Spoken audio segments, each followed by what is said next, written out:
Shaka Lucka. Ladies and gentlemen, freaks and geeks, it has been one of those days, I gotta tell you, man. We've had some crazy conversations in the last hour here with the Cosmic Lion. Had a few issues trying to get this whole thing sorted, but I think we're ready to rock now. Ladies and gentlemen, freaks and geeks, brothers and sisters around the world, welcome to the most conscious podcast in the multiverse, the Christian Journey podcast. And we have this beautiful brother from another mother, the Cosmic Lion, Scotty Wallace. Scotty, because I knew you were coming here, I decided to get myself a Cosmic Lion. Just to represent. Ja, brother. Rastafari. Rastalion. Yeah, it's quite appropriate, man. Rastafari. We both eat ital, foods of the earth. We're both into the conscious, wisdomatic truths of this Euclidean meat space reality and the ether. And we're both a lover of souls, of animals, of life. I would say. Here we are, bro. Here we are, man. Another day on planet Earth. Another day. Great to see you again. It's been a few months in between trips, and great to be connecting with you again, and great to have you at the workshop on the weekend as well, and looking forward to dropping in today and exploring, connecting, elevating, expanding. And we've had some really curious conversations today, so let's keep this thread going. Let's keep this energy going, brother. Absolutely. The thing about podcasts is the best podcasts, or when you're not actually recording, you have some of the most intense, powerful, soul-stirring conversations, and you're like, oh man, I wish I was recording that shit.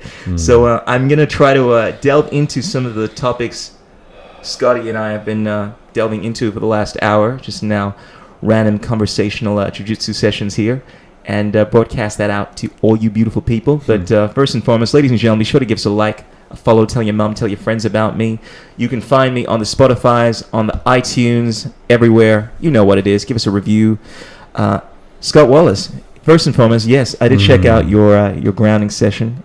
Is that what you call him? No. What do you call him? But it's the 10th time you've mentioned that today. I know, but that's your reality. That's your. I know. That's the word that you want to use, and that describes your experience. So whatever it was for you, it's perfect, brother. Well, absolutely. I keep leaning on that word grounding because that's what it was for me. I know for a lot of people, which is interesting. I just had an efflorescence of consciousness here, an epiphany. Because this is my thoughts. Here are my thoughts on the grounding session. For some people, it is extremely grounding, puts them in that very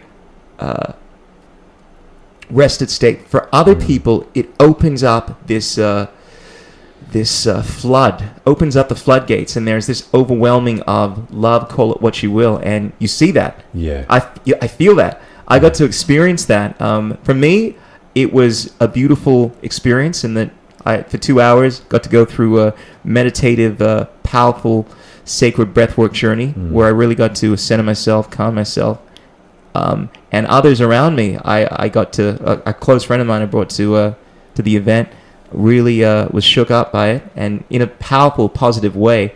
But he mentioned that he was brought to tears, and I know that's a common thing that you experience. So it's interesting that one experience can bring about such an intense response in others, and a very stabilizing response in others. But full diversity. Full diversity. The power of breath work. Yeah. And this is not only the power of breath work, but also the diversity of the human expression, the diversity of the human experience. The same experience, the same, like, one thing can be interpreted and perceived in complete different ways. So I love seeing people's experiences during the breathwork journeys and after, to hear just how contrasting people's experiences were. So, and well done for leaning in, and honoring you for choosing to lean into the workshop on the weekend, bro. Well, thank you for inviting me. Thank you for allowing me to have the opportunity to lean into my centeredness. My brother. Scott Wallace, you are quite an extraordinary individual, aren't you, man? You're dropping these wisdomatic truth bombs here, there. You're grounding people.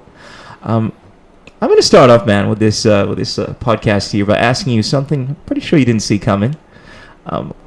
What is it about you that is unique, that you would say puts you apart, not in any kind of look at me, I'm better than anyone, but do you see yourself as being uniquely to you? So essentially, what is it about you that is most unique?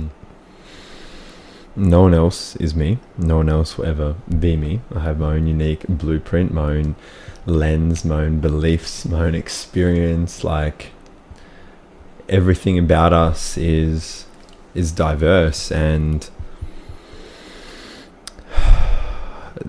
as we mentioned before, the same experience can be interpreted in so many different ways. And no souls are the same. So here in this human experience, everything about me is unique, just like everything about you is unique. Sure, no doubt. But I guess if you had to pick the one thing about you, because I have my own thoughts, because one of the things I would say, whereas I've been familiar with breath work for some years, I didn't necessarily call it that, but I was definitely drawn to your unique energy. Like, you definitely have an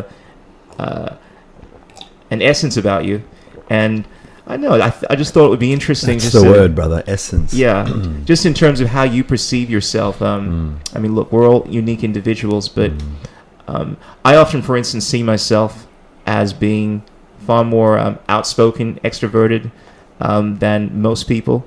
I think I tend to err on the side of passion, silliness. Most people tend to be grounded. Probably one of the reasons I need grounding work. I tend to be very kind of up in the clouds and very airy-fairy. I think that's the one defining quality I have. I'm always trying to be unique and trying to be memorable in the way that I express myself.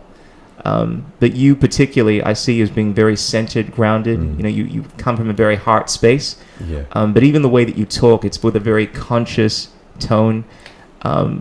Would you say that you were always like that? Like, if you had to look at yourself 6-7 years from now, would you? I mean, if you 6 or 7 years ago was looking at yourself now, would you recognize yourself? Or we can never predict truly what our reality is going to look like in detail consistently. We can dream, we can manifest, we can create our ideal reality and receive those downloads and create that life that we want to live, but no one can really predict what happens, the experiences, the lessons, the challenges. And surrendering to that unknown, embracing that journey, embracing the evolution, that evolving truth is something that I really embrace, not knowing what's going to happen is exciting, right? And being able to handle yourself, being able to master your internal world with things that are shifting internally and externally, being able to be grounded, centered, safe within yourself, to be regulated, to be aware, to be a conscious being, interacting, playing in this world.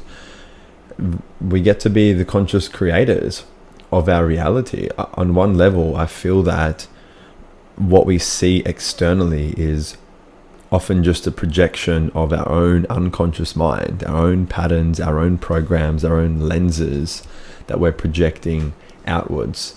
And I think that what we experience in our life is there to guide us, to support us, and to help us come back into greater alignment with who we are not, with what we want, with what we don't want. So I'm very accepting and very tolerant of the diversity of the human expression, and naturally, because I have a certain level of tolerance and acceptance and compassion for myself as a human, navigating the highs and lows and navigating everything in between, when we come from a place of compassionate curiosity and love and kindness for ourselves, that radiates outwards. So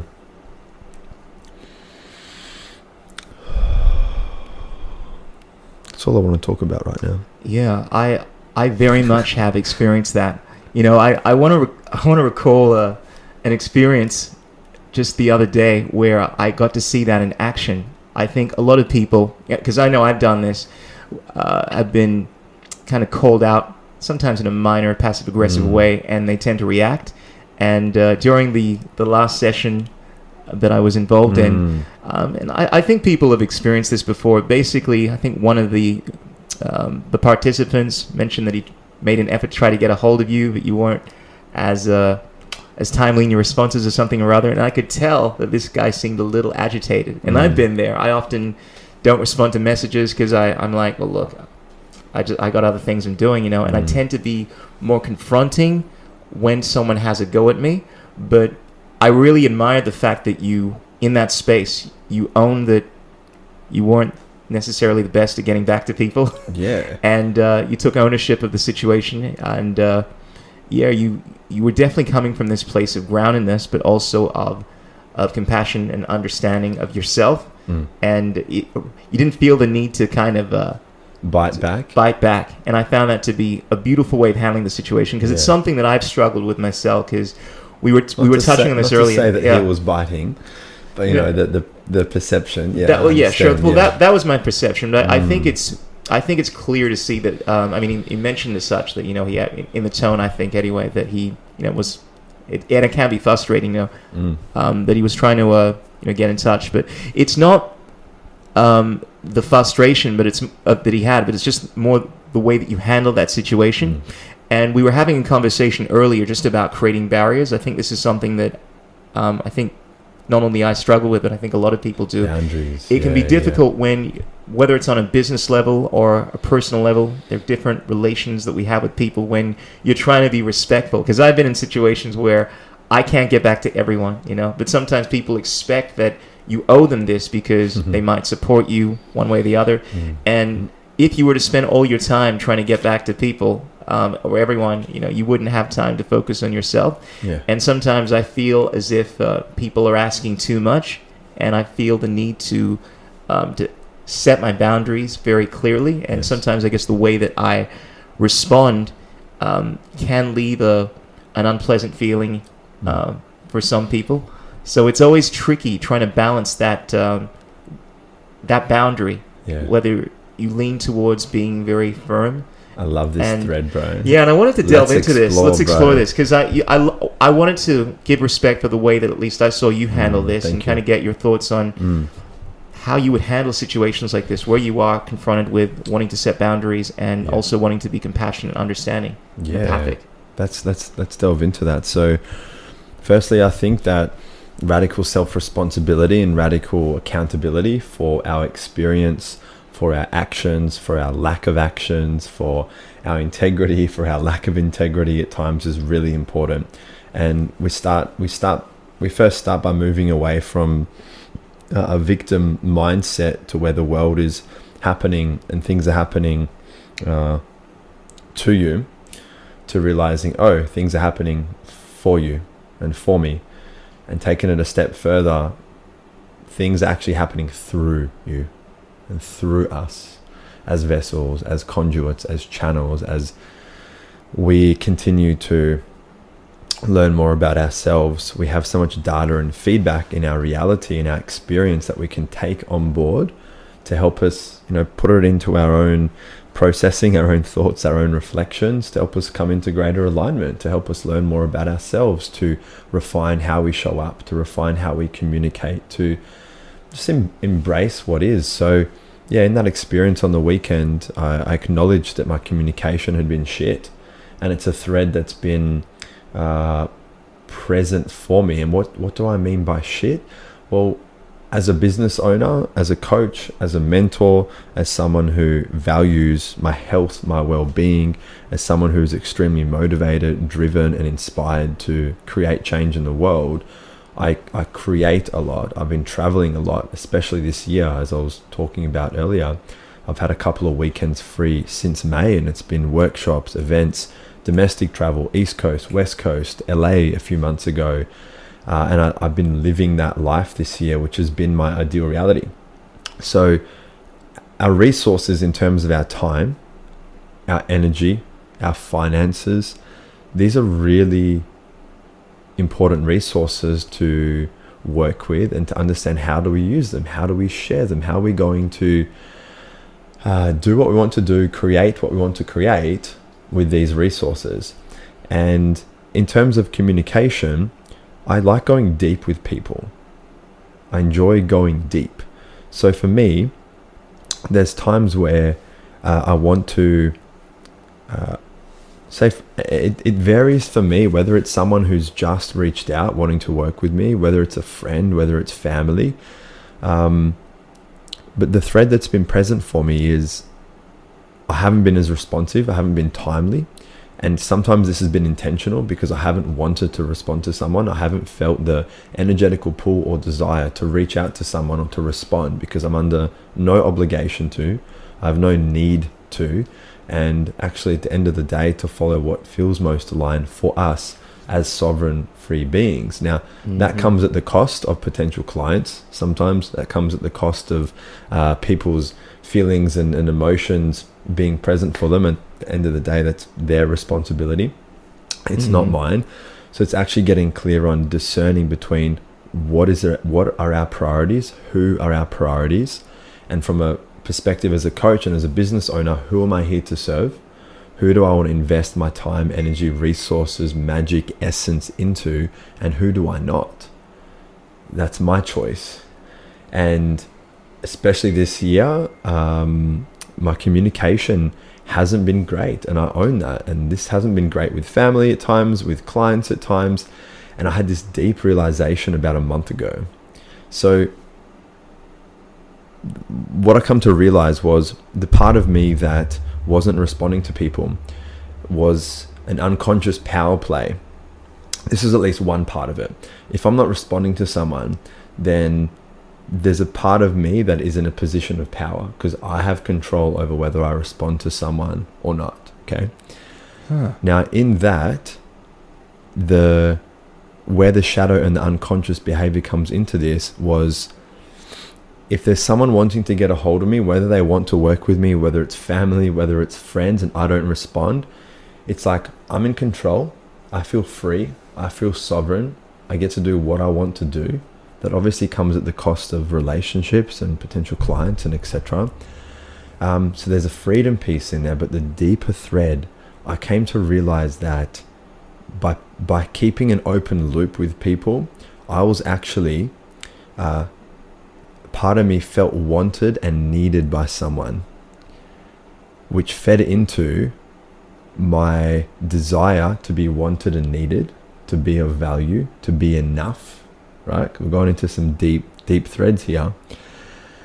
And it was actually deep down, I came to understand that it was a fear of like the thought and belief of not enoughness and the deep fear of abandonment coming from the inner child that wanted to be wanted, that wanted someone to care about me, to message, to want to work with me, to show interest, because then I feel a sense of belonging. I feel a sense of like, oh, I'm wanted and needed.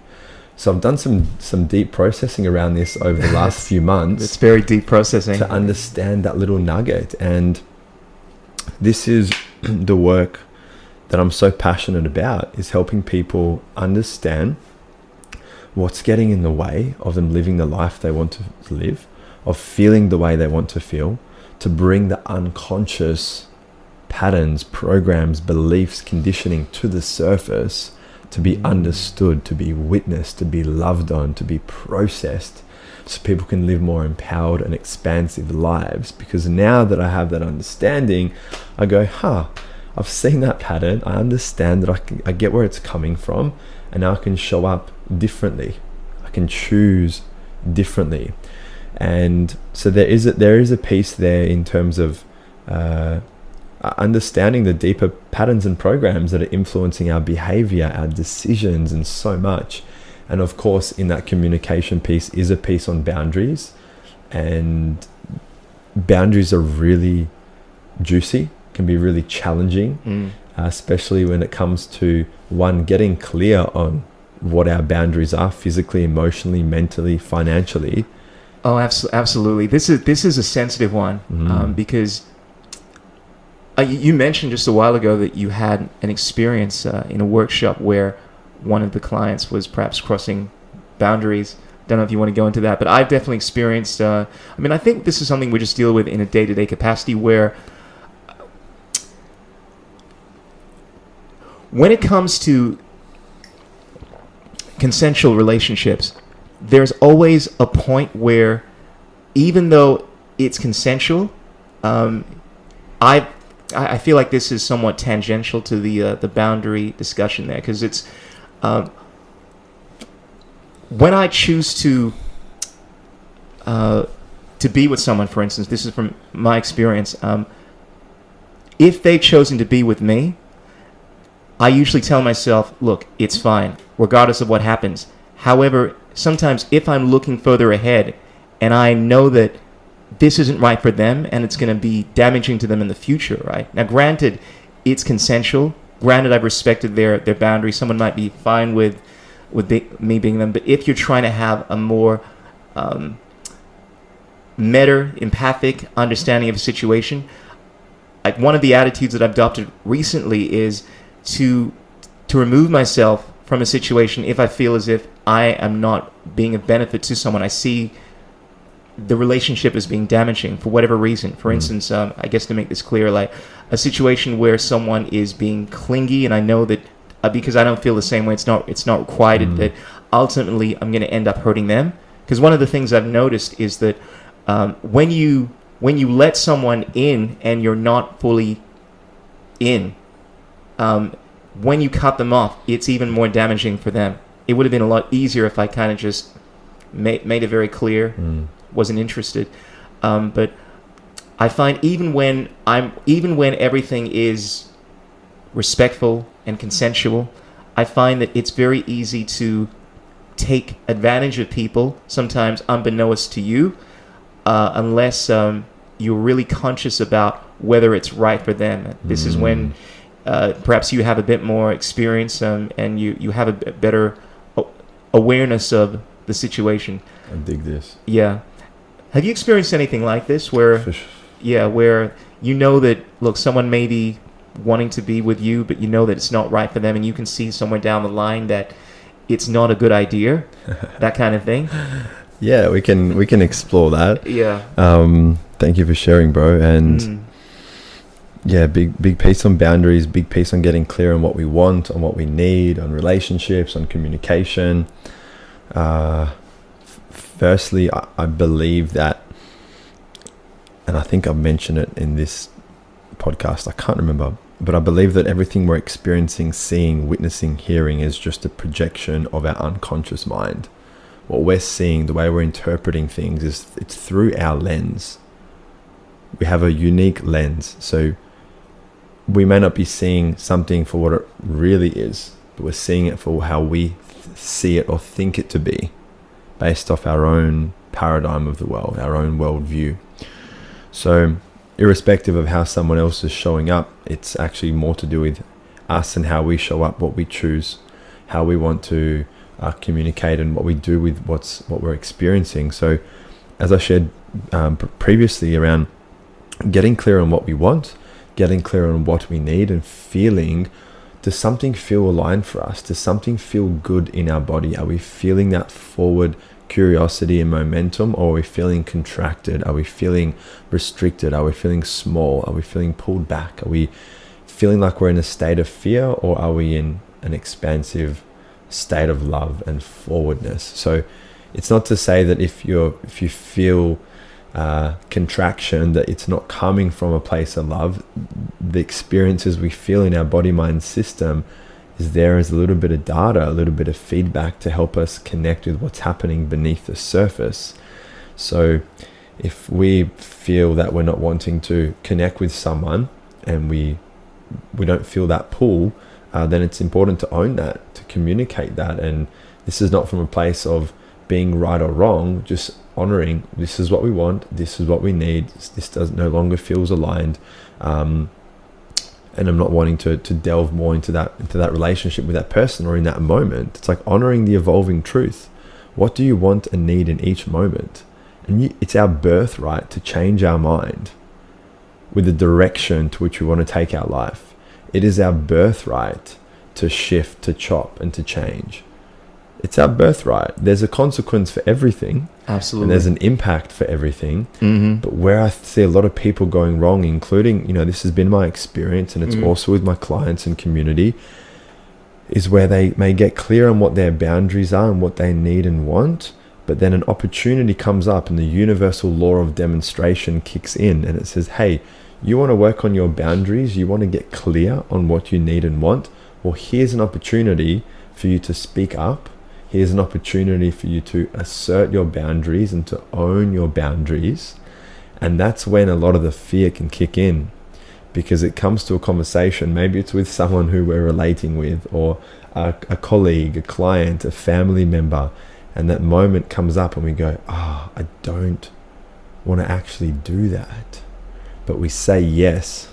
And deep down, it's a fuck no. Absolutely. That tension that is created by choosing to not honor your truth and choosing to not honor what is real and present for you creates an energetical kink in your hose, which restricts flow. And that lack of authenticity and openness and truth is a big disruptor for our flow and for our expansion. So it's at that point that it's so important to lean in, to be honest, to be open, to have the courage to say, to stand up, to speak up for what we want, for what we don't need, and to own it. That is such a salient point. You often hear the phrase, it's either a fuck yes or a fuck no.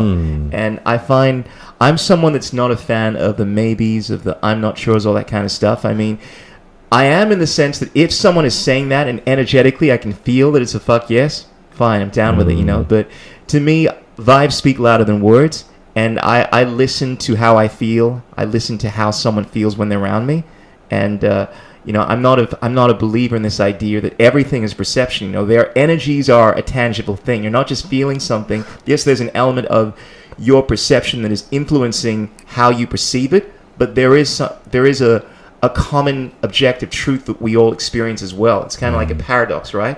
So when I'm getting the message that someone is not interested and I can see them saying yes, it's a frustrating feeling. And I'm sure you can relate to this. You've been there where someone's not that interested in you, and it comes forth in the way they treat you. They might respond to your text messages. I had a situation so where, why would it frustrate you in that moment? In the moment when someone's not responding to my messages.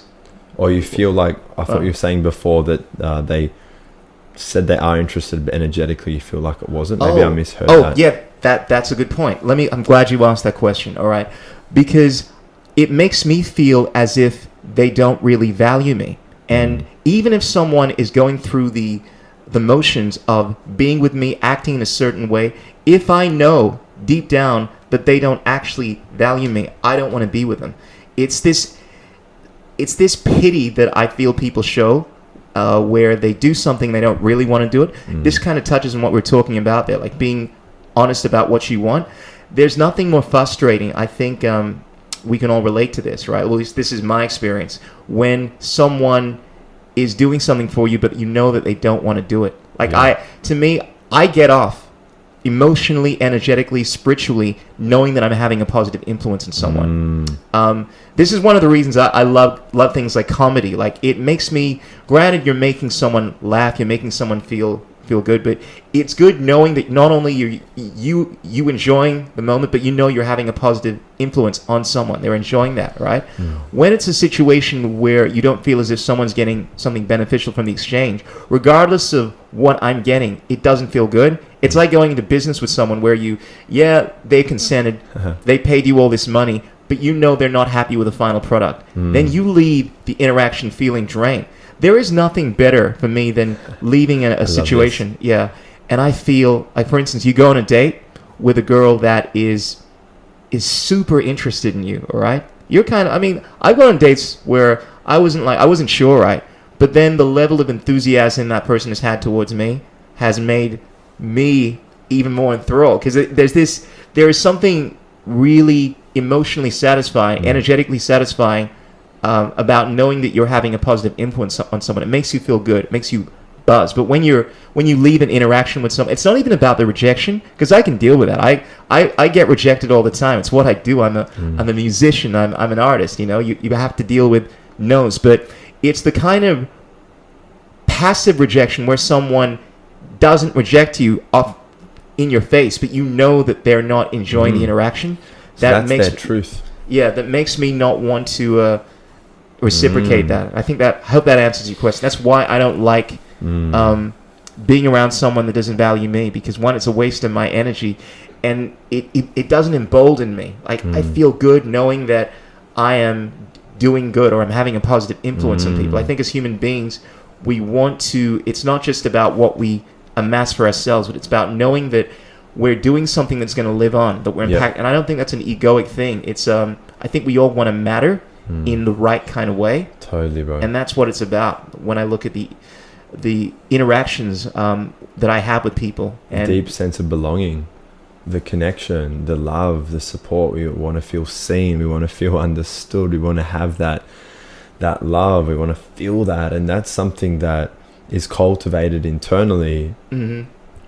And we often find ourselves feeling that in relationship to others, and we make them the reason as to why we think we're feeling in love, when actually it's a state of love with self. It's that state of connection with self being reflected back to us through someone externally, which is just the projection, the perception. It's just them, but we give away our power in those instances. So let's keep going deeper into this. I actually came across something that's so tangential but still very relevant to this conversation, right? I saw this in a video about this girl that was talking about how she was dating someone and absolutely loved this person, absolutely amazing, and then someone kind of interjected and asked her, well, do you actually really love this person, or do you love like, think about all the times, right? Like, this lady was talking about going through trying to analyze why she loved this person so much, right? And it's basically a situation where once the girl had a look at all the moments that she was so happy, she was so enthralled, she'd realized that she was the catalyst to the good interactions. It was actually all coming from her. Like, the reason that she loved this guy so much was because she was so amazing and so funny. And she came to the realization, she initially did this with a therapist, all right? Because the therapist was trying to get her to understand why she loved this guy so much. And she really loved herself. Yes, it came down to the fact that, oh, wait a sec, I started all these amazing moments that I had. Like, I'm the one that set off some funny remark or something like that. And I think a lot of the excitement we get from love is this acknowledgement that we love ourselves. It's this realization that the love was in you all along. It's deep, and I believe that it's cultivating that internal state, that internal feeling, that vibration, because the clearer we can get on our energetics, the clearer we can elevate our vibration, our frequency, to come into congruence with who we want to be, with how we want to show up, with the attitude of gratitude, with love, with joy. And this is not to disregard and diminish the power of other emotional states. They're all needed and they're all important. Sure. But I value living a high vibrational, clear, coherent, aligned life. And naturally with that, there's experiences that are opposite of that. And it's about integrating that paradox and that polarity. And you spoke earlier about when someone is maybe not being as authentic with you and saying, oh, yeah, okay, cool, let's do that. But you intuitively feel that maybe it's not a fuck yes. Yeah. And that space between how they're feeling, or how we believe they're feeling, and how they're communicating, you feel like there's a gap. Absolutely. And as you said, energy doesn't lie. So in those experiences, I offer two lenses because I can relate, and I'm sure people can relate to those situations. One part of me in those experiences goes, okay, if someone really doesn't want to do this, but they're communicating to me that they do right now, I'm going to go with what they've said, because that's what they're communicating to me, and I'm going to go ahead with that. I'm going to allow that. I'm going to receive that. I'm going to take them up on that offer or whatever. Now, sometimes we really know deep down that they're just people pleasing, and there's times I will take them up on that. I'll fully fucking receive, knowing that they are not living in alignment for a selfish gain for me, because I'm creating my reality. I'm the ultimate authority in my life, and I'm going to trust that there can be medicine, there can be growth, there can be lessons in someone else going through that experience that is going to support them. Sure. So there's like the selfish part that can come in, and I'm open to doing that. And the discernment comes in terms of what I feel is going to be most aligned for myself and for that person in that experience. But most of the time in those situations, when I tune into that, I prefer to dig into that energy and have a conversation and say, hey, you're saying this, but energetically I feel like there's maybe something else there, and maybe this isn't most aligned for you. So how are you actually feeling? What's present for you? What's going on? Because I feel there's something there, and opening up that dialogue allows for more truth to come up, allows for more clarity, more insight, and that, my man, is where we can create the space for more vulnerability, for deeper connection and understanding, because empowerment is one of my highest values, and my radar is constantly hunting down experiences of empowerment and disempowerment. So if I notice someone, or I perceive someone as maybe they're disempowering themselves, I can look at, how am I enabling this? Am I contributing to that? So where can I take ownership for that? And in those moments where there is that gap and people are maybe saying one thing and feeling something else, we have an opportunity to be that change, to have those conversations, to create that safe space for people to express themselves authentically. And at the end of the day, it's their choice if they lean in or not, but at least we've done our bit, bro. Absolutely, man. Powerful words, powerful words. You know, I've been wanting to talk about grounding and how it's helped you deal with relationships, navigating, perhaps dating, things like that. Have you had any experiences where I think a lot of people, most of the trauma that they go through is always tied to some kind of ex or something like that, and I think one of the most difficult areas to navigate is the experiences we have with the opposite sex or same sex. We're talking about, sexual relations, that kind of stuff, and I think not being in the right mindset in order to navigate those situations can be the deciding factor as to whether that's a long-term relationship, whether that's a relationship that works or doesn't. How's grounding? I say grounding, sacred breath work. How's that helped you? You can refer to it however you want. I'm going to talk about what I feel called to. Absolutely. Explore. How's that? Great question. Helped you navigate your relationships and interactions with the opposite sex? Before I delve into that, our language is an insight into our model of the world. So what you shared before around most people and this, and a lot of it's coming from relationship, that's your reality. That's your experience, that's your projection. And for some people, that's going to be so far away from their truth and their reality. And for other people, it's going to be like, bang, I totally agree with what he's saying. So it's important to understand that. I think that it's just a great example to look at how we project and how we, our perception of the world. And trauma is a multi-layered experience and impact. Like, we can have developmental trauma, we can have acute trauma from particular instances. There can be generational trauma, the cultural, economic. Like, trauma operates at so many different layers of our experience and of our reality. And really anything that's typically when we look at trauma, it's something that's too much, too fast, or too soon. True. Or that's been building up. Not to cut you off, I want you to delve into this, but would you agree, and let me know if you don't, that a lot of, I don't see this as being a projection, because this is, granted it is in the sense that this is my general perception of the world, but I think a lot of people have relationship hang-ups because the area of romantic love is ubiquitously known as this area that is so intense, that brings about...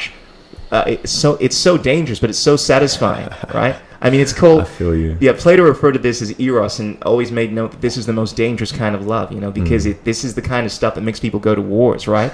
And as a result, it brings about... I don't know if trauma is the right word, but a lot of people have hang-ups over it. Yeah. I've gone on dates with plenty of girls that have openly told me, because of what's happened to them in their ex, they don't want a relationship or this or that, and it's something that I often deal with from my perception, what I continually see, so granted, I see what you're saying, that this is a perception, but I think it's fair to say that from my subjective perception, it is there's somewhat of a general experience that we all have around this, that it is an area of a lot of hang up. I agree in so far as relationships can be huge source of pain and discomfort and challenge, and it can also be the beautifulest source of pleasure and joy. So, Absolutely. And personally in my life, I've had the full paradox of relationships. You know, the whole spectrum of human emotion, and relationships test us. We grow so much in relationships. So have I personally had experiences in relationships that have been life-changing, challenging, and traumatic? 150%, bro. 100%. So I agree with that. And that can be a common thread for a lot of people, because it's matters of the heart. It's our connection. It's our love. It's our, like, there's this, I love the little sound bites that different songs have in songs and in music. And I forgot the name of the song, but there's this sound bite in there. Oh, it's by Dennis Lloyd.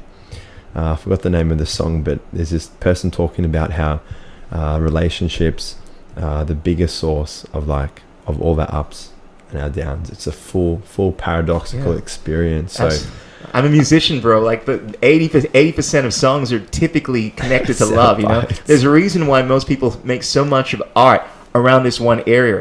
I think there's a collective experience that this is an area that we feel very strongly about love, particularly romantic love, and it can be the source of a tremendous amount. I mean, I would say that my biggest obsession is the obsession to a goddess. You know, a lot of people have drugs or some kind of addiction as their vice. Like, I am constantly in search of, or usually most of the things that I do I'm doing because I'm so enamored about someone, or it's always related to that. But I think that's the path of a lover, you know. We have all these different archetypes, and I love delving into understanding our different energetics, working with the paradoxes, working with the polarities. And one of my favorite polarities to work with is the masculine and feminine energy.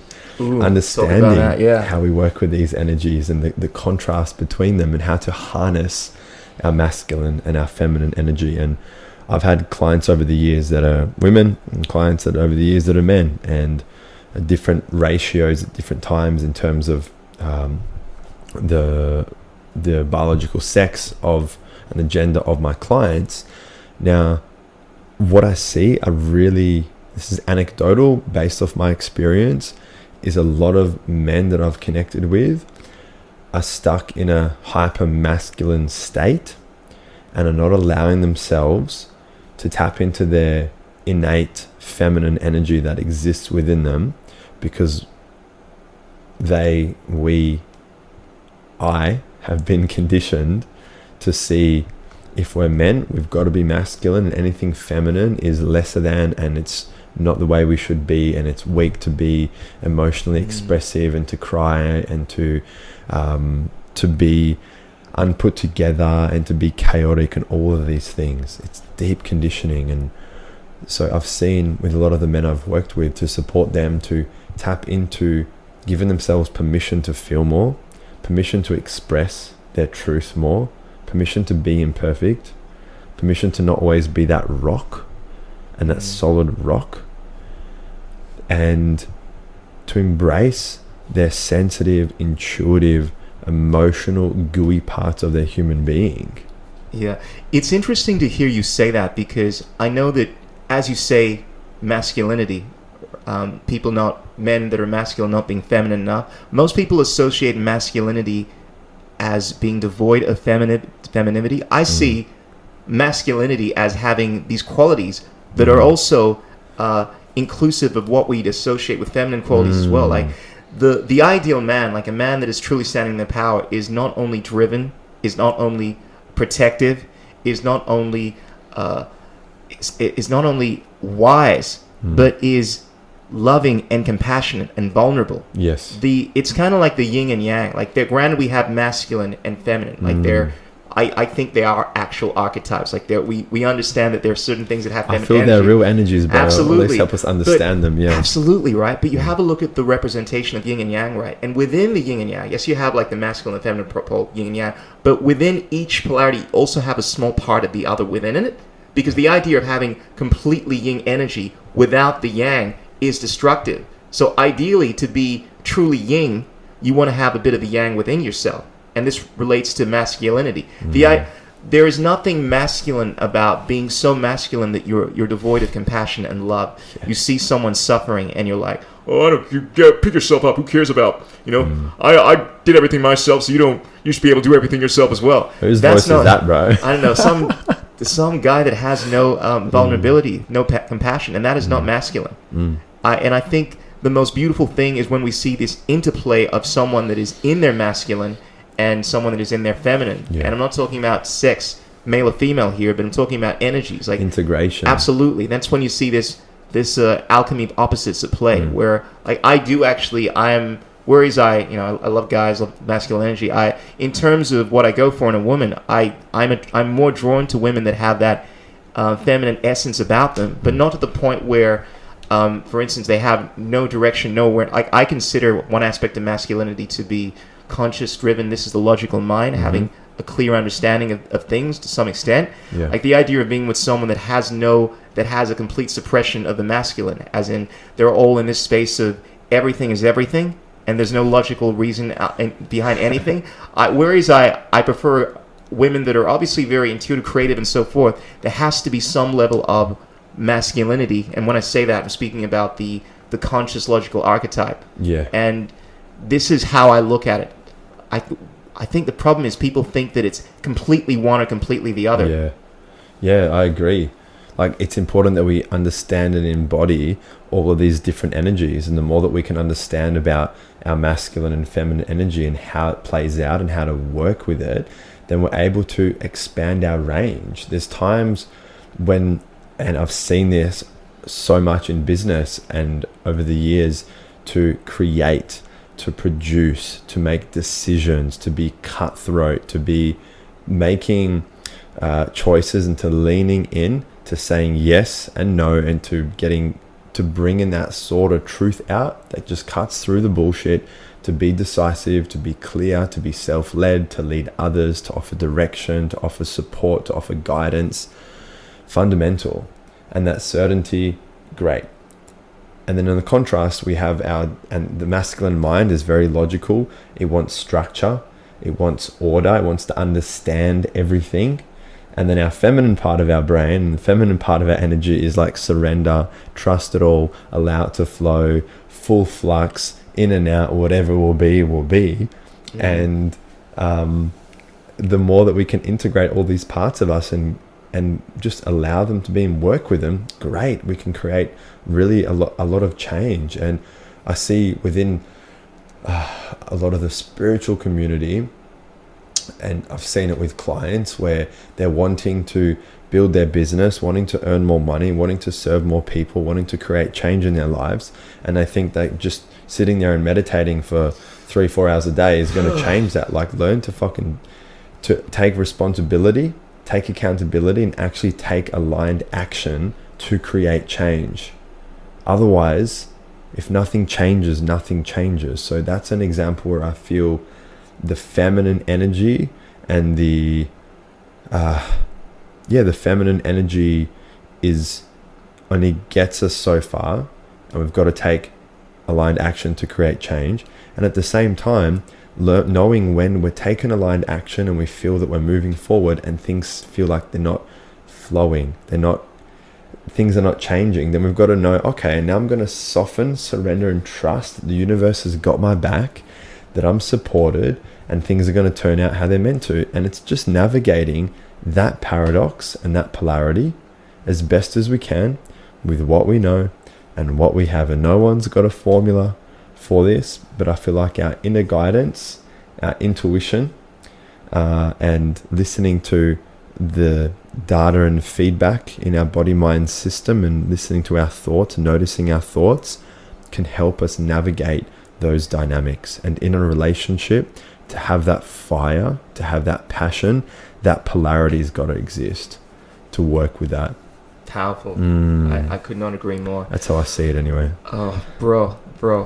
There is a lot going on in the world right now in terms of war issues and so forth. And I know another side to you is you're very passionate about a lot of political issues. You mentioned you worked with what was it, Sea Shepherd, and you've done a lot of activism. Yeah. What are some of the biggest problems that you think we're facing in the world right now from your experience, and how do you think we can address them?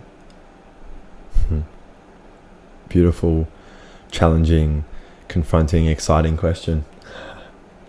So, I recently came off from Sea Shepherd Australia's annual conference, and I facilitated some breath work there, a workshop on aligned advocacy, the importance of nervous system regulation, the importance of getting clear on boundaries and actually serving and leading from a full cup rather than giving from a place of depletion and unsustainable flow. And, I've, as you mentioned, over the years, I've been involved in lots of environmental and animal rights and vegan activism, a couple of elections in Queensland as a political candidate for the Animal Justice Party, volunteering with Sea Shepherd for, sort of starting about 11, 12 years ago. And I've been passionate about so many different topics and really wanting to create change in the world. And one of the lenses that I see, how do I articulate this? Because there's so much change in the world that each and every one of us would like to see or prefer to see or want to see, we've got to understand that we can't change everything, but what can we change? What are the controllables in our life? What can we do? How can we show up to contribute to positive change for the things that are that are important to us? And how can we reduce our footprint? How can we create to shift our culture to have more compassion, more acceptance, more love? How can we look at cultivating more cohesion within our communities, within our families? And I'm going to polarize it here, and I see a lot of what's happening in the world is coming from a place of fear, coming from a place of control, coming from a place of wanting security. And there's nothing wrong with wanting control and wanting power and wanting security, but the polarization of us and them, this and that, up and down, right or wrong, who bombed first, who bombed second, that just creates more and more space, more and more disconnection. And unfortunately, that polarity has always existed. But how do we navigate this polarity? How do we choose to transcend? How do we choose to continue to contribute to change in the world whilst also being in our sovereignty, in our own freedom, and knowing that right now we are here and I feel safe, I feel grounded, I feel present. And the reality is, for other people in the world right now, that's not their reality. They're in intense, extremely traumatic wars. There's experiences that people are happening right now that are complete opposite to what we're happening right now. And to understand that there's nothing that we can actually do right now about that. This doesn't mean that we don't have compassion. This doesn't mean that we don't give a fuck. But what can we do? How can we contribute to change? And when we have the privilege and opportunity to have resources, to have capacity, as we do to create change in the world, then I feel like it is our responsibility to do the best we can with what we have to contribute to change in the world. And a lot of we look at veganism and animal rights. I don't think in our generation, as much as I would hope that we would have a vegan world where animals are not being abused and killed and exploited, but that would be great. We know energetically, vibrationally, for the environment, for the animals, for human health, that this would be a really profound positive step in the right direction. Doesn't mean that we're going to stop caring about that, but how do we create change in the world in a way that is aligned? How do we create change from a place where we're serving and leading and creating, where our own cup is full? And that's the piece there that I've had and will have a number of workshops on this year around aligned advocacy, to make sure that our needs and our interests and our cup is full, so we can go out there and create change in the world. Absolutely. I think it's a salient point it's all about connected. making sure that your cup is full, because I find you end up being disillusioned when you're trying to do so much. And I've seen people do this when their cup is not full. They're dealing with so many problems and so forth. And I have people like this in my life that are just leaning towards constantly trying to help people, but because they are in such a horrible situation, what often happens is they end up being more depleted, and the people that love them have to end up giving from their tank to help them, because essentially they deplete themselves even more by trying to help others. So I think you hit that right in the nail. It's really important to make sure that you focus on uplifting it, and a lot of people may think it may be egoic, but one of the best ways to help other people is to help yourself. You know, it's 100%. You know what's really sexy? I saw this in a meme one time. I'm like, damn, that's going to steal that. Heal. That's really sexy. To actually just do the work. You know, you always make that point. You know, what's that point you make about everyone's working, but they're not. Oh yes, so many people are working, but they're not doing the work. Absolutely, but. Another thing I wanted to say, just in regards to the injustices, because I think you touched on this earlier, that there's so many injustices. I mean, how do you know whether you can do anything and what to focus on? And I often get in this conversation where people say, well, you know, you want to focus on that, I want to focus on this, and so forth, right? My attitude is that, and I quote Martin Luther King, that a threat to justice anywhere is a threat to justice everywhere. Like, I don't see, like, if something, I look at it very simplistically. Now, granted, I may not have the ability or I may not just make the decision to focus on something. That being said, I am open to changing everything that I think is a violation of someone. You know, any kind of injustice anywhere, I think needs to be dealt with. And I think the problem that we get caught up in is, more often than not, we have a look at our enslavers, whoever they might be, whether it's, you know, whether you think it's Hamas or, you know, the Israelis or whatnot, or whether it's the government and so forth, right? And it's easy for people to say that these are our enslavers, these are the bad people, it's the 1%, the rich people, the elite, and so forth, right? But rarely do they look at who they are enslaving, the people below them, right? And they don't look at the fact that they may be victimizing other beings below them, you know, to look whether it could be your attitude towards, you know, even other species. Like, you have a look at the human race, and I make myself complicit in this as a human being, because I am part of the human race, you know. And it's easy to say, hey, look, it's them, it's not me. But the way that we treat other life forms below us, I mean, we're on one hand, we're saying that we need to be set free, but we are enslaving billions every single year. And I love watching Star Trek because they address this issue. Often you see these alien races, right? And it's a common thing you find in sci-fi, where because they're so much more advanced, so much more evolved, they treat human beings the same way that we treat our non-human animal friends. And it's kind of, and their argument, and I always laugh when I hear it. It's like, help them relate to what they're doing. No, it's like, well, you got, I mean, you're such a low life form. I mean, you're cattle. Only human. No, but they use all the same justifications that, you know, obviously we don't believe in murder. I mean, we'd never kill another alien, you know? Like, we'll never kill another Jamvuzza, you know?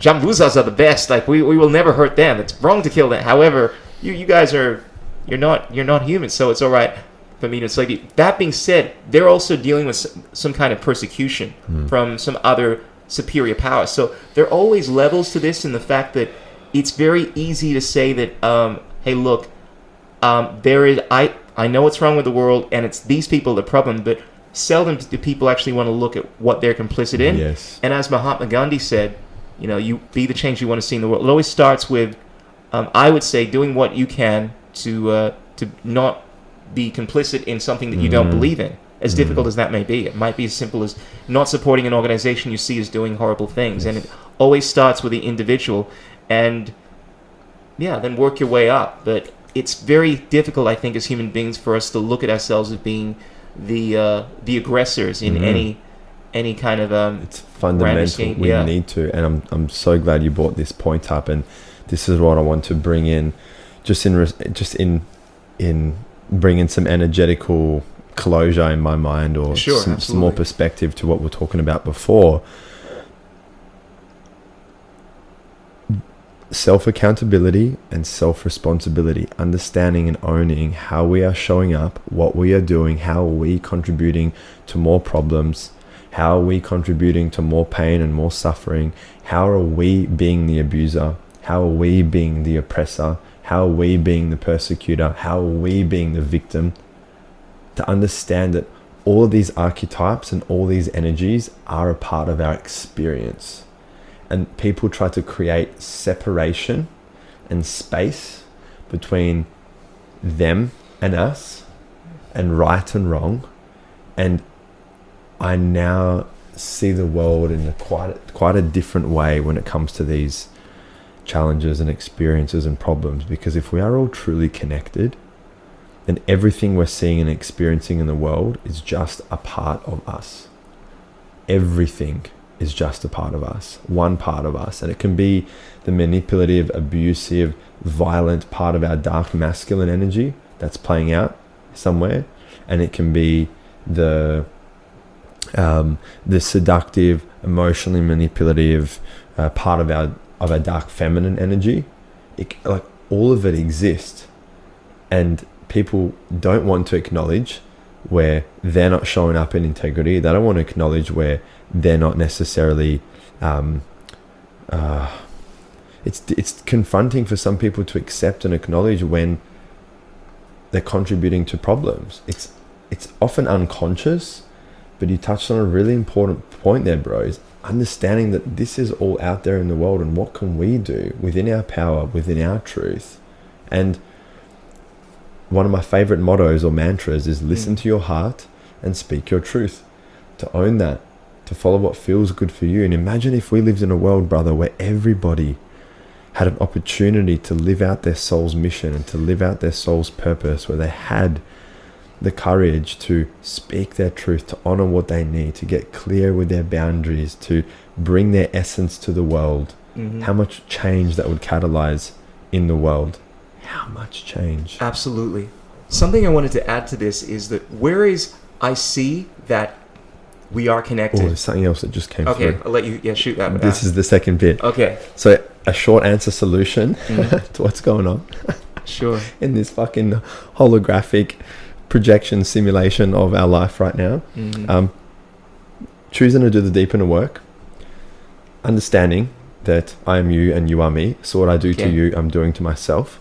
Yeah. Understanding that the polarity and the paradox exists in the world, and all of these energies and all the high vibe and the low vibe, the love, the loss, the death, the violence, it's all a part of our experience. And so the less we can reject that and more accept and acknowledge and do what we can to create change, this is really going to shift the direction. Focus on understanding. Focus on listening to what someone else has to say. Something I need to work on. Got to stop interjecting. I feel at the root of so much of the what do we call it, like conflict, be it internally within ourselves, be it with our family, be it within governments, within nations, between political organizations, is a lack of understanding and an unwillingness to concede where they might agree with someone, and a hyper focus on trying to be right. Because if you're right, someone else is going to be wrong. And you have a choice. Do you want to be in love, or do you want to be right? Ooh, that is a beautiful question. Because I will tell you one thing. One of the realizations, I hate saying this. I'm probably going to hate the fact that I said this. One of the realizations I came to recently is that, look, if you want to have a long, healthy relationship, you cannot be focused on being right. Because even if someone is wrong, arguments like that, particularly when you move into politics, they stir about so much dis-ease within people that it tears the relationships. I find there's nothing more damaging than when people that are so close to each other, they have these viewpoints, whether it's based on politics and whatnot, that are so diametrically opposed that it tears so many years of their relationships, friendships, whatever it might be, that they cannot mitigate this. And it's sometimes I feel like it's better just to realize that, look, people are entitled to a different perspective on things. Maybe they will change in time, but you'll go blue in the face trying to convince people to see things your way and needing to prove that 1 + 1 is equal to 2, you know, or something that may be so clearly objective to you is not objective to someone else. And the other thing, I feel like this is a little tangential, just in terms of addressing this problem, because I acknowledge that, yes, we are connected, and there is a part of you in me, that kind of thing. But I often see one of the biggest problems is people not having the courage to be individuals and realize that they don't need to conform to what everyone else is doing. And because people are so inclined to not be seen as being different to the hive, right? Hive mentality, they'll often go along with things despite the fact that their heart is beating to another rhythm, which might be not following the path that their mother wanted them to do and to be a doctor or something like that, or not going ahead and dosing up on whatever the government recommends, or it could be anything, you know what I mean? Yeah. But ultimately, it's the same thread. Yeah, there is a healthy level of dissidence and staying true to yourself that also comes from courage. And I think it's important to allow that to run through you and realize that, yes, we are all connected, but we are also individuals. And the beauty of life is the fact that we are. There's, you know, you can't be, what's the saying? Like, it's better to be a first, it's better to be a first-rate version of yourself, you know, because there's no other person that is quite like you. You're this beautiful, you know, because I asked you quite, in a quite frivolous manner, you know, what's the most unique thing about you? It's like, we're all unique. Was that in this episode? Yeah, it was, man. We come a long way.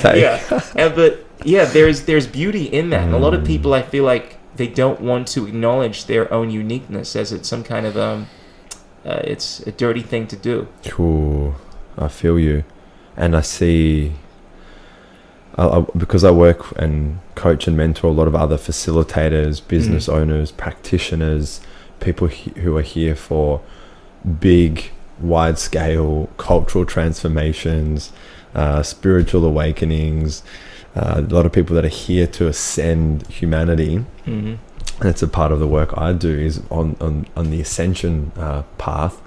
And we spoke about it at lunch, and maybe we can delve into it, the paradox with ascension and descension, and I'd love to explore that. But before we get into that, what was I talking about? Other facilitators. Yeah, there was something I wanted to explore there around the shadows, but around the golden shadow. Okay. So a lot of people have heard of shadow work. Sure. But I feel like less people are aware of the golden shadow and the way that the golden shadow plays out. Right? The golden shadow, not the golden shower, bro. The golden shadow. Mind out of the gutters there. So the golden shadow is where people are rejecting, denying, suppressing their own light, their own power, their own essence, their own potency, their own gifts, their own wisdom, their own medicine, their own intuitive abilities, their psychic abilities, their big, beautiful hearts. That is a part of the golden shadow. And another way that this shows up with people is they can see in someone else and go, wow, look at how amazing, epic, connected, high vibe, beautiful this person is, and they give this person so much support and so much love and encouraging them, and then when someone comes to offer that to them, they reject it. Oh no, I'm not that good. Or like, no, like thanks, but nah. The humility trap, right? Right? Yeah. So understanding that's like a way that the golden shadow also plays out is people can be more inclined to own and acknowledge and see it in others, but less inclined to see it within themselves.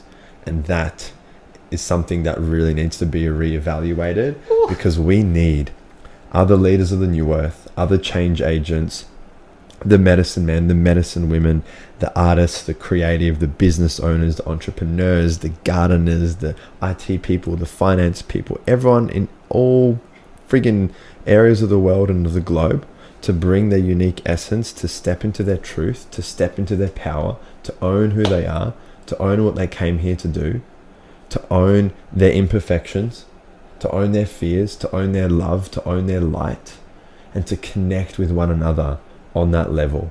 And I feel when humanity is able to do that, which starts with the individual, when the individual is willing to do that, how they relate and how they show up in the world changes considerably. And when more people start living life in that way, I truly feel that that's going to create such a beautiful frequency of love, of compassion, of kindness, and a willingness to understand one another that would prevent and resolve so much of the shit that's going down in this world right now, bro. That is a powerful cosmic line message. I respect that, bro. It reminds me of the phrase by Marianne Williamson that there's nothing enlightened about shrinking so people don't feel insecure around you. Yes. You're born to manifest the glory of the lion. I added that there. But yeah. But yeah, hear my roar. Ooh. I think it's a powerful attitude. And I think that a lot of the times it comes from our own ego when we don't like people speaking up about their excellence. I always make a distinction between trying to be impressive, right, which is kind of more of an arrogant thing. It's kind of like everybody looked at me, versus just expressing your God-given talents, your victories. Like, it actually emboldens my spirit when I do well and I share it. Like, I want to tell someone. It's not like, look, I'm better than you. It's like, oh, look what I did. I just scored this amazing score on this computer game, where I just, you know what it is. And I think as human beings, we want to share our accomplishments, and I don't think there's anything negative about that. And I think when you're inspired by that, it's a beautiful thing, because you should allow someone's light to inspire you. That's the whole purpose of people sharing their achievements. It's not to gloat and make you feel bad, but it's to make you realize what is possible. And it's psychology. I mean, you're around positive people that speak about their accomplishments, that have a positive mindset, and that affects you. That permeates into your perception of reality, and that's how you bring about more change, more positive change. I agree. There's a very interesting thread there that came through for me around celebrating each other, celebrating our wins, supporting each other, and someone's ability to be happy and to support and to celebrate someone else in their wins is, I'd say, often directly proportionate to their own ability to celebrate themselves and to own and to love themselves, and to see that if someone is winning, quote winning, that doesn't mean that you're losing. It's like we've all got a different journey, a unique process that we're all working through, and that thread of comparison is so deep because we constantly compare, right? Constantly compare everything. Like, it's there, and the more that we can notice the comparison and go, wow, that's that person, they're unique, this is me, I'm unique, how do I want to show up, what do I want to do, and what change do I want to contribute to in the world? That's within our power. That's controlling the controllables. And I see it over and over and over. When we are in our truth, when we are in our power, in our essence, some people are going to love it. Others are going to be fucked off. Absolutely. Some are going to be triggered. People are going to project their own bullshit, their own limitations, their own thoughts onto us.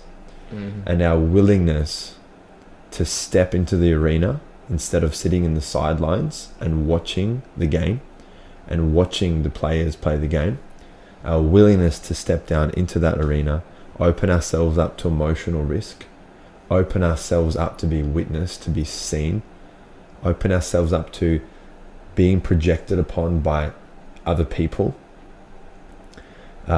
takes courage. And it's a journey that I've been deepening over the years. And in some areas in my life, I'm very much in the arena, and other areas I'm on the stands. Some other areas I'm like down at the fence, just there. I'm like, ooh, I'm just gonna take a step over. What area are you on the stands of?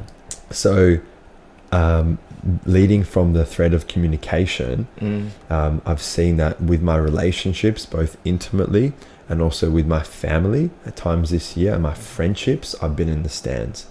I've been very dedicated and focused on my travels, the expansion of my business, my clients, my finances, like the individual threads that I've chosen to prioritize. And now it's about opening up more to connect with more women, to open up to having diversity of relationships, opening up more to calling in and getting clearer on my next partner, the traits, the qualities. Who do I want her to be? Who's an aligned soul that's going to complement my mission, my life, my desires, my wants, my needs? Who's that going to be? So I've been getting clarity on that, and it's been some interesting threads this year, No, that's beautiful, man. It's like putting out a mating call right now. Sampling the local cuisine when I'm traveling the country. Oh, man. So you are a single brother, single conscious soul brother. Currently. Doing the work and... Open to receiving... Now open to receiving some work.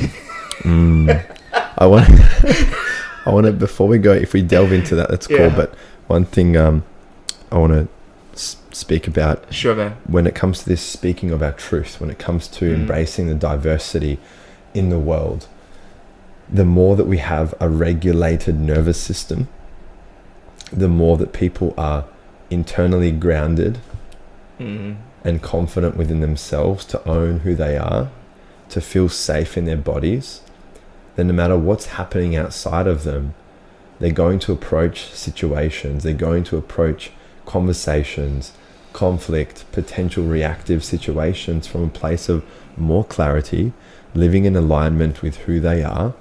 And that's so important. I see the consequences of a dysregulated nervous system in my clients, and I've lived through it, and it's fucked, and it's so disruptive on so many levels. And that's one of the reasons why I'm so passionate about the work I do with breath work, to create a more regulated nervous system, to discharge energy, to create more flow and alignment in the body-mind system.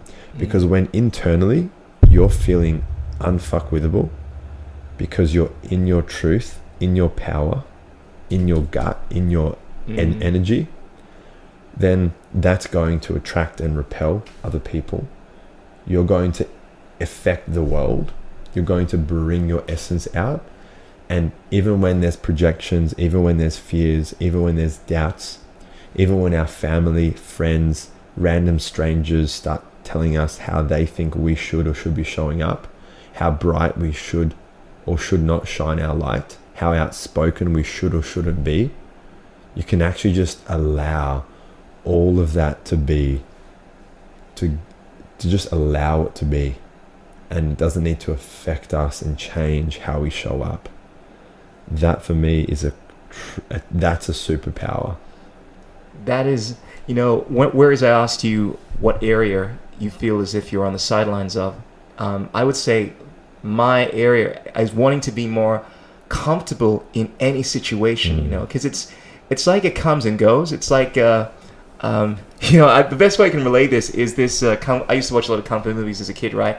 And one of my favorite Kung Fu, there's one of, absolutely, I'm always using the term, your Kung Fu is strong, because that deals with your way, your excellence, your style being strong. Like you developed your attitude, your approach towards life. Kung Fu is your own internal style that through years you've cultivated to be amazing, right? So that's very relevant. And there's this, there's this theme. This relates to one of the problems I have, right? Because there's this movie that focuses on this guy that tries to attain this ultimate state. It's kind of like this form that is just incredible, right? And through years and years of practice, he manages in this weird state, some random moment, right, to actually tap into this in the movie. And it's incredible. Like, he does the most amazing stuff, right? And we're all blown away by it. But then as soon as he's done it, he doesn't have the ability to tap into it again. And he's like trying to figure out, how did I do that? How did I do that? There are moments where I feel like I glean into what my potential is as a human being, where I'm just completely so unfuckwithable, as I think I heard you say, right? And I'm just like totally in my space, my skin, and I feel completely comfortable. Nothing can throw me off. And then there are times when I just feel awkward and weird. And it's about maintaining that in any situation. It's like there's this concept of the superior man by Dao Zhu. This is like an idea where you reach a state where it's impossible for you to be anything other than the highest version of yourself, because you've cultivated a persona where you can't move away from that. I think we have periods where we fluctuate from alpha, beta, to theta state. Authenticity. Being authentic and vulnerable. Yeah. In every moment, brother. Absolutely. When we're showing up as those fucking ferocious lions. Yeah. And when we're the little cub lying in the jungle, being protected by our lioness mother and our lion father. Sure. You know, we have all these energies within us. Like, the more that people allow themselves to be who they are. Sure. And to love on themselves, no matter how they're showing up. Whoa. Oh, 100%. You can have a multiplicity of different emotions, but they're all being expressed authentically from a space of groundedness. You know, I'm not sure if that's the right phrase for it, but to be in that flow state, do you think there's anything unhealthy about being in that 24/7? To be in a state where you are completely zen, you become Neo, you become the one, you're the master. I dig it. Yeah. So I love the experience of feeling in a flow state. Yeah. Where everything's manifesting, everything's aligned, things are effortless, there's synchronicities left, right, and center. Yeah. All the opportunities are there. Boom, boom, boom, boom, boom. Fuck yeah, money's coming in, clients, this. And the times when it's not that, and we're like, fuck. Yeah, 100%. What That's life, the right? fuck? Yeah. I'm trying so hard. Yeah. I'm doing all the things. La la la la la. It's a paradox. It's a polarity. We're going to go through those phases, and I love to see my clients and more people tapping into those flow states more frequently. And I think it's a frequency and a vibration and a trust combined with aligned action. It's a very interesting combination. And there's some science behind flow states in terms of brain waves and all of that. I spoke earlier about the importance of a regulated nervous system. And I want to talk about the shadow, one of the shadows of breath work and one of the shadows of a regulated nervous system, and talk about the ascension-descension paradox. And then I really need to go to the toilet soon as well. So what keeps coming to my mind is like golden shadow, golden shower. Thanks for voicing your truth, bro. Is that in your search on your computer? So let's get to regulated nervous system.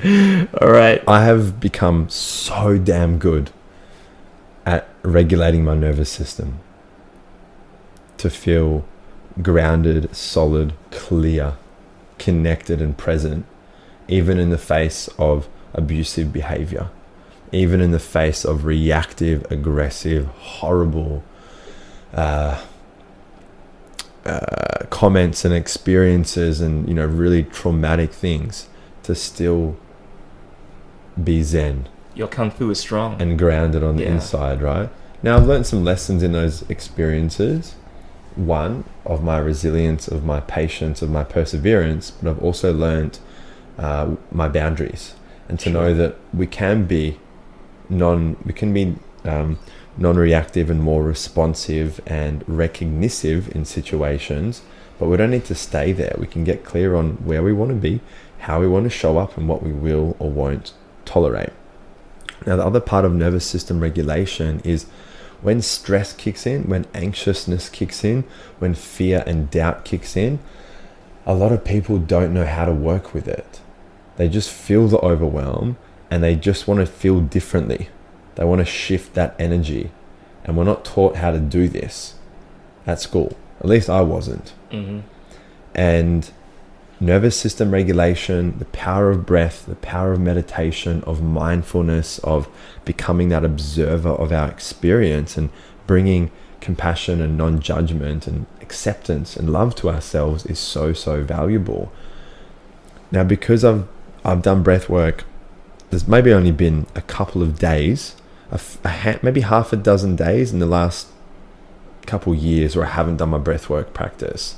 It's a consistent daily thing, and become so good at handling stress and anxiety and fear by down regulating my nervous system to not allow that to grip me and take over, which is good. But what happens is there's times I've become so down regulated that I wasn't allowing myself to feel the fear to feel the pain, to feel the actual fucked up shit that's happening in my life around finances, around relationships, and whatever the thread was at that time, because the pain is such a powerful motivator. And sometimes we've got to feel that fully, rather than shifting our state to then have the catalyst for change. So that's one of the shadows of breath work in terms of the nervous system regulation, to be so well zen, grounded, chilled that nothing's going to bother me. But deep down, things need to fucking change, and we're not allowing ourselves to feel it. I'm so glad you mentioned that, because before you said that, I was so reticent in my, no, I'm going to stay in the flow state. There's nothing you can say. But then as I hear you say that, it is so true. There's actually, as much as I say that, there's nothing that I personally have such an issue with energetically, to people that have become so emotionally dead that they don't feel any of the appropriate pain that they should be feeling. And I think it's one thing to act in a way where you were more effective, but in order to actually be a human, to be alive, there is something beautiful to an expression of uncomfortableness with things that are not right, like to have your blood boil when you see in the face of righteous indignation, and I think, there is something beautiful that activates people that are of good, sound, moral character, to actually get off their asses and do things that they believe need to be dealt with, because they've been taken aback by the injustice. And I think you can be too flowy, I guess when I speak about Zen, I'm talking about more in the action, the consequence. I mean, in terms of behaving in a way that is more effective, but in terms of your heart does need to beat to rhythms. It can't be flat all the time. I mean, you're not going to be alive, right? So you do need to go through this oscillation where you experience the vicissitudes of life, and you're appropriately tuned into different situations, rather than, oh man, my girlfriend broke up with me. I saw this a little video a while ago. This guy, was like, my mom died, but I got this car. Hey, my dad's actually no longer around here anymore. It's like he's going through all this negative stuff and still really positive. And it's like, that's not human. It's, you know what I mean? It's not. There's something that is not wholesome about being completely emotionally detached from everything. And I personally love being around people that are alive, that have this play of, I love Italians because their culture is they're so expressive in their emotions. They let it take over themselves, but then they come back and they're like, oh, I'm so sorry, as opposed to people that are just deadened. I appreciate you bringing this thread. It's really, really important, and I'd love to explore some of that. I need to pee so badly. All right, well, we'll let you pee, we'll do and we'll wind this off soon. I know you got to go somewhere, but busting, bro. Ladies and gentlemen, I got to tell you. First of all, I always learn something when I speak to the Cosmic Lion. I learn something about myself, and it's always stimulating having these conversational jiu-jitsu sessions where we delve into the human condition. We delve into how to combat our ego, combat our neurotic holding patterns, these stresses that build up within us.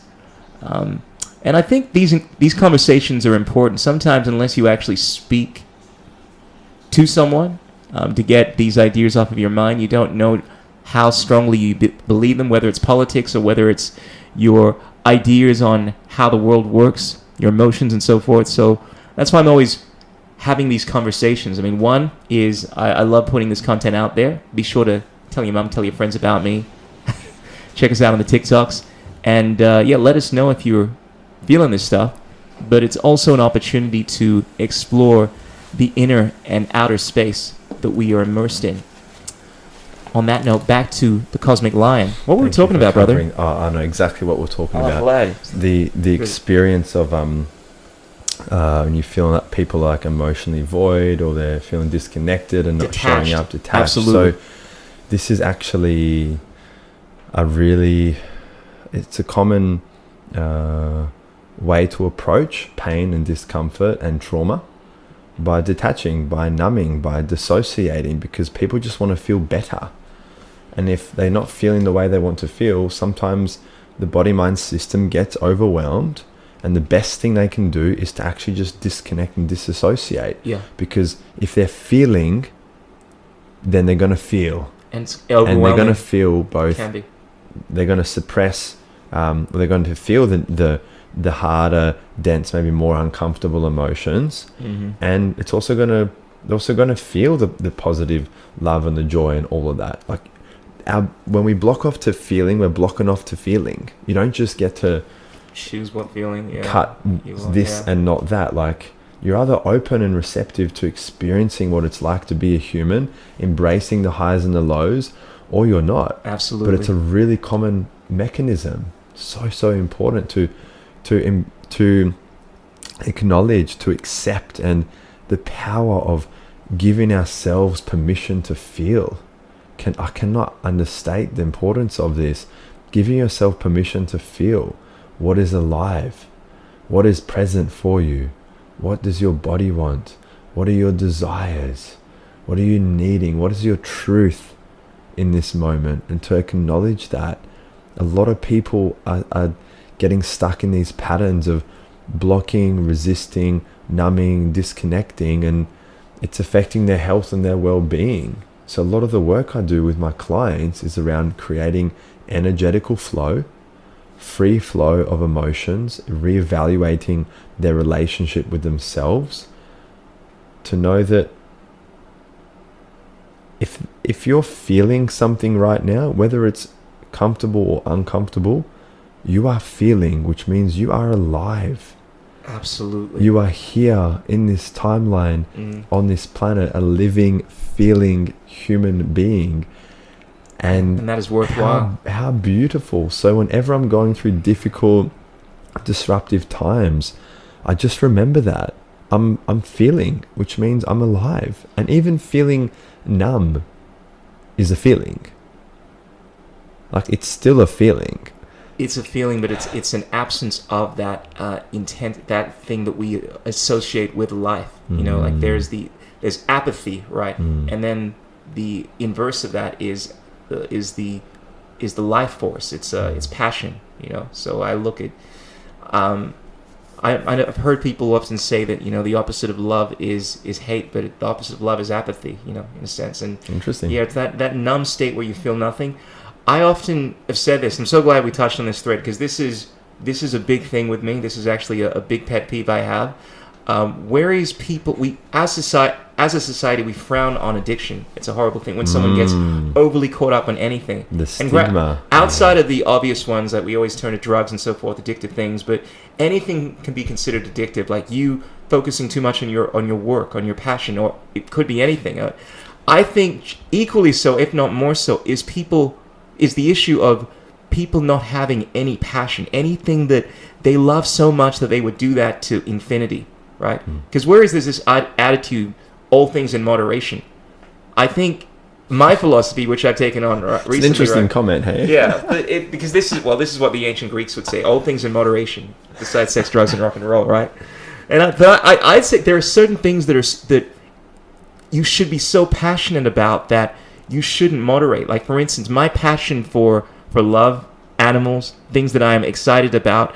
I don't want to live a life of quiet desperation or any kind of life where I do these things in any kind of small amount. I want to be, the essence of life is to be doing something with the intensity where you bring about tremendous change. Because I have a look at the most amazing figures in this world, right, that we've seen, and they were always considered crazy. They were misfits. They were freaks. They were people that would do this to a level that was considered unhealthy. And I'd much rather live that life than to be someone that lives this. You know, you have. It's kind of like having a love that's kind of, you're like, yeah, they're amazing, or having a love that is just, you know, it drives you crazy, but you experience this high and this low, and it makes it worth living. You know, life is supposed to be a roller coaster, not some plateau. That was pretty dope. I hear you. It is a roller coaster. Yeah. It is. And the more that people are willing to embrace that journey of the ups and the downs, it creates more flow, to know that life flows up and down. And Yeah. That's a good point. It is a flow, right? Like the vicissitude of like not being in this flow state. I love how articulate you are. I fucking love it, bro. Thank you, Even brother. when I first met you at the festival, like earlier this year, I love how you articulate, the way you deliver your messages, and just, so celebrating you, bro. It's really, really cool. Thank you for your profound statements. Like, I have these epiphanies with you, and sometimes you finish off my concepts that I don't even know I'm going to finish. And like the point you made there, because I made the point about flow state, right? Awesome, flow state. But the ultimate flow state is to be in a flow of unflow and then flow. That is a state in of itself. And that brings you into the flow of life, which is a vicissitude, not this flow of, what was the word that you used earlier, of apathy or numbness. That's not the flow we want, bro. I love how you articulated that, like that. Yeah, it's flowing with life, that journey of life, and all of it. Life. I love not that. Trying to isolate or compartmentalize. I might call this podcast that, flowing with life. That's what I've become really good at, is accepting and allowing what's happening in my internal world, and that creates so much freedom, bro. It's so liberating, because we start dropping the judgment. We start being more kinder to ourselves, more compassionate, and naturally when we are showing up in that way for ourselves, the compassion, love and respect and kindness and lack of judgment that we have, we show up differently for other people because we see it. It's all internal.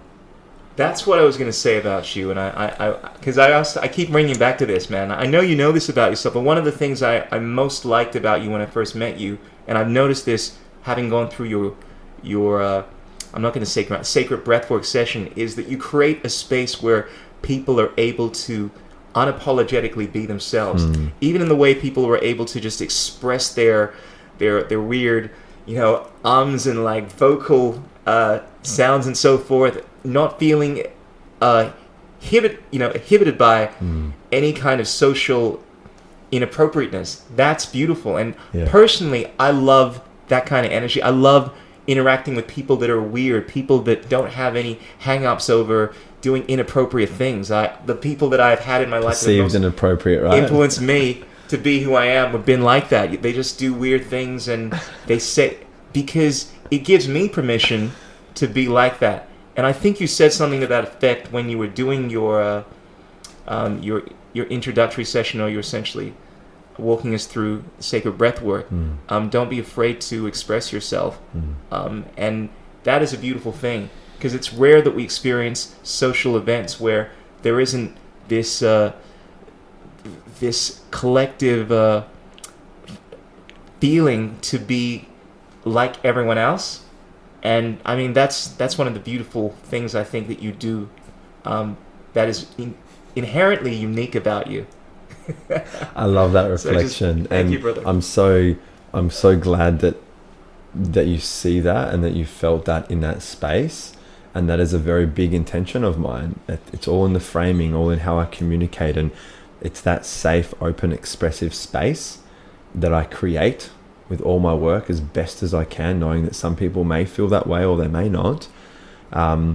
That's a reflection of my internal world, because that's how I feel internally most of the time. And I feel the liberation and the freedom and the change that can create. And I've seen how much it's changed my world, and I know the power of that. This is why offering a space like that, and the permission piece for people to be themselves, to bring their authentic selves, their truest selves, their wild, wacky selves, their clear, confident selves, and their chaotic, ungrounded selves, and to bring all of themselves to the table and to meet themselves with compassion. Bro, that changes lives. Changes lives and changes the world. Powerful, bro. That is such a perfect note to leave it on. It has been an epic podcast. Wow. I always appreciate these opportunities to delve into the complexities of our soul, our mind, our hearts with the Cosmic Lion.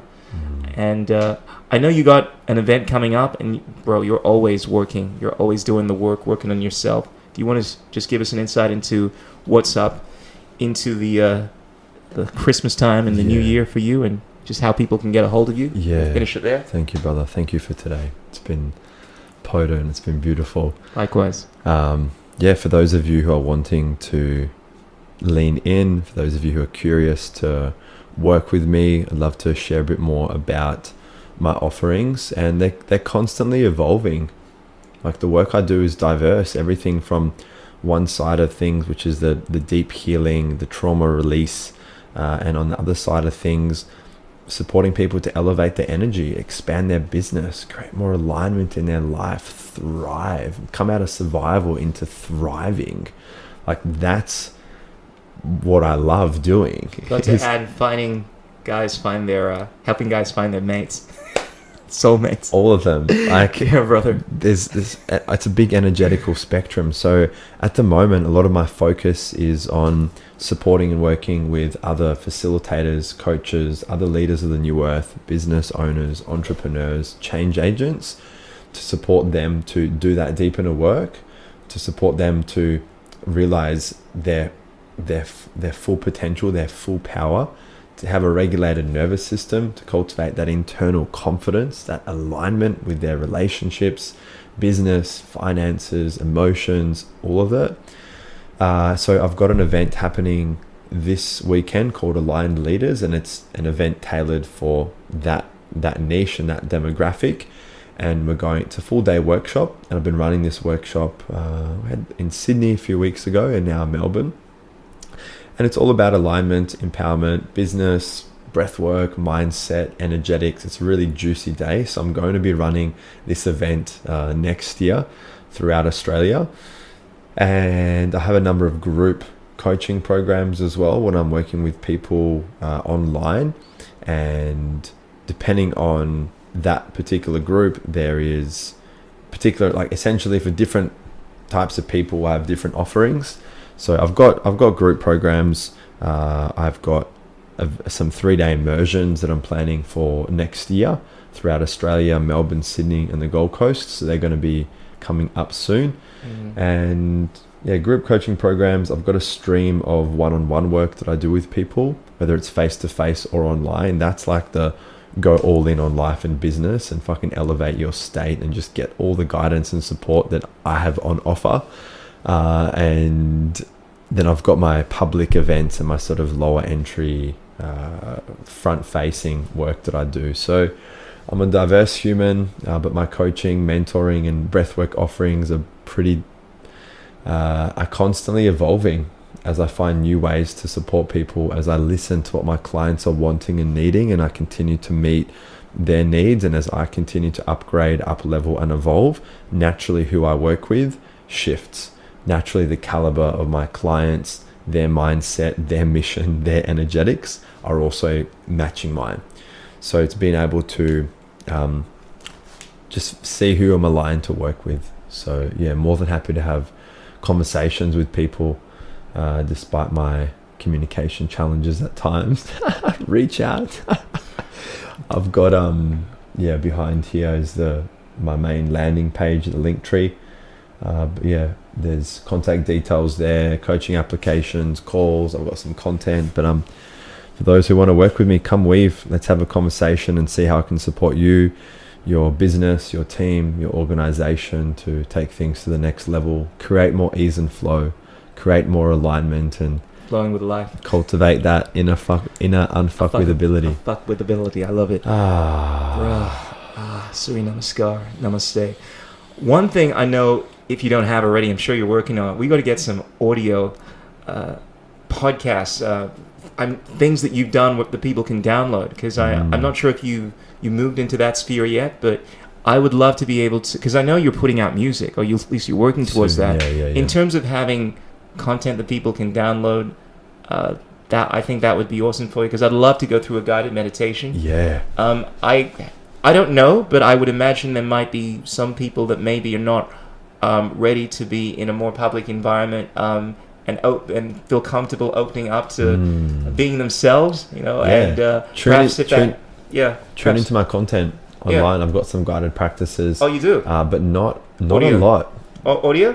Videos and a little bit of audio, but it's cool. I appreciate you highlighting that, because it is a resource and something that I can that I like to bring to my community and to build up to build up those offerings. So yeah, for sure, I'm committing to do more of those now. Decisions made. Absolutely. Yeah. He's not just a pretty face, you got the radio voice and the amazing Anna Harter vibes coming from you, bro. I love it. Scott Wallace, my brother from another mother, it is always a pleasure to have you on the podcast. I find it is not only grounding, stimulating, but there's an efflorescence of consciousness. We have epiphanies, and it's just awesome just driving with such a cool bro. So kudos to you. Love the work you're doing. Love you matriculating to these different realms. Next time I see you, man, like you're gonna be, I don't have time for you, man. You're gonna be dissing me, not responding to my messages and whatnot. But when you learn, that's cool. I mean, he has to set his boundaries, ladies and gentlemen. Don't take it to heart. And we all have to continue growing, doing the work, and striving to be the best that we can be in all things. I'm gonna leave it by saying, as I always say, remember to illuminate your minds with wisdom, strengthen your will with love, and purge all negative thought patterns from your existence. Peace in the Middle East. Peace be upon your butt cheeks. And until next time, my friend, you are a scholar, you are a gentleman, you are a powerful disseminator of the sacred mysteries. And yes, it's an honor to call you my friend. Oh, man. Brother, thank you so much for today's podcast, for the journey, the explorations, the threads, your honesty, your openness, the guidance, the questioning, and just celebrating you for how you're showing up, for what you're continuing to do, and your consistency as well, and embracing all of you, bro. And it's so great to see you again here in Melbourne, brother. Thank you so much. My man. Let's talk about it. Yeah, thanks, bro. My man. Alrighty, my brothers and sisters, until next time. We didn't even do one bit of breath work. Just remember to breathe. It'll change your life, I can promise you. Breathe.